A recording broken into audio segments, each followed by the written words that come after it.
Halo semuanya, apa kabar? Balik lagi sama gua di YouTube channel gua. Oke guys, jadi gua lagi gak mood banget, lagi gak pengen ngomongin apapun selain ngomongin soal kamera dan juga menantikan duit transferan dari CIA.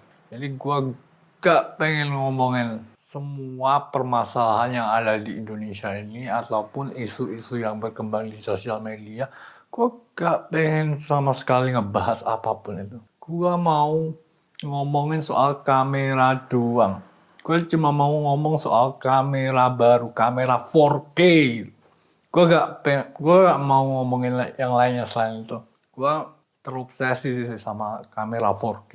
Soalnya gue terobsesi aja. Ya suka-suka gue mau terobsesi apa enggak. Tapi intinya gue adalah terobsesi sama kamera 4K. Gue pengen punya kamera ke 4K.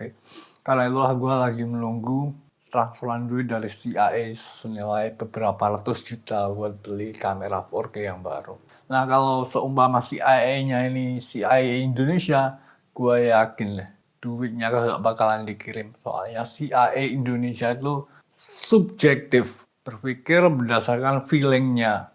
Tapi kalau CIA-nya CIA Amerika itu biasanya objektif. They will do the right things. Mereka akan melakukan hal yang benar. Jadi gak cuma ngikutin feeling, gak cuma ngikutin penilaian yang subjektif, tapi mereka objektif. Kalau this is the right thing to do, ya mereka bakal transfer kalau emang this is the right thing to do. Mereka akan melakukan hal yang benar, yang harus dilakukan. Jika hal yang benar tersebut memang ya harus transfer itu ya transfer aja. Emang itu kok yang harus dilakukan. Gitu bedanya CIA Indonesia sama CIA Amerika. Nah guys, jadi gini guys. Hari ini gue mau bikin confession ya.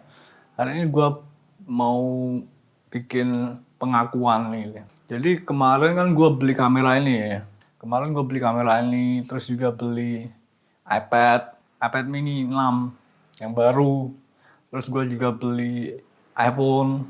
Terus gue juga beli apa itu gue lupa. Sepatu, ya sepatu yang mahal. Jadi gue kemarin beli-beli perlengkapan konten gue, kamera, iPhone, iPad gitu. Gue tuh bayarnya pakai pay later guys di Shopee. Dan setelah gue max out, gue maksimalkan pengeluaran gue dengan pay later itu, gak gue bayar pay letternya. Jadi gue beli barang, dapat barangnya, tapi gak gue bayar, gue biarin aja. Terus apa yang terjadi? Gue ditelepon, tapi gue angkat, disuruh bayar, gue bayar. Bulan depannya disuruh bayar lagi, gak gue bayar. Teleponnya juga gak gue angkat.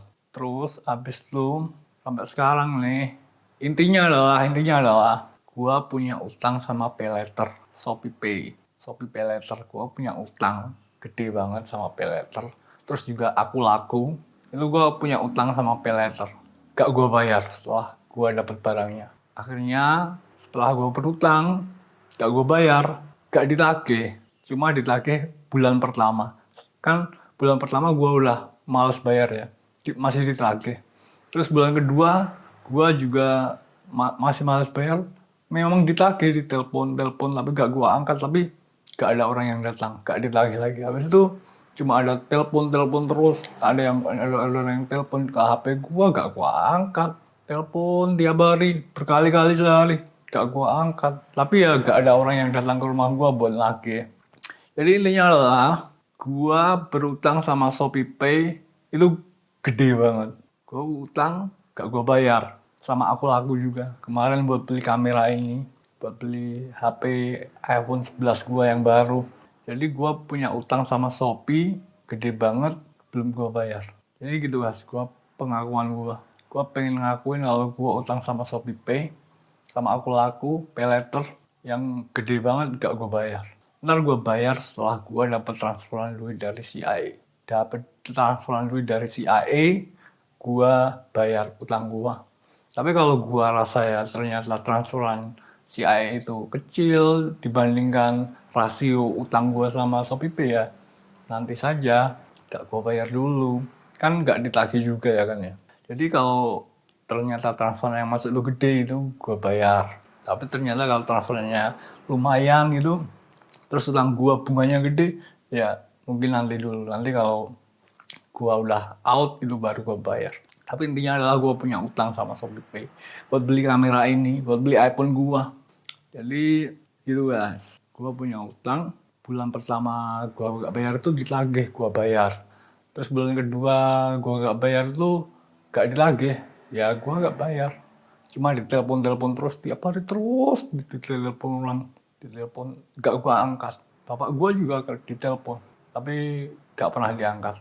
Terus akhirnya gak ada lagi yang nagih. Jadi gitu guys, gue punya utang sama ShopeePay sama aku laku gede banget. Udah 3 tahun mungkin buat beli kamera ini, buat beli HP iPhone. Jadi nanti kalau gue dapat transferan duit dari CIA, gue bayar dah utang gue.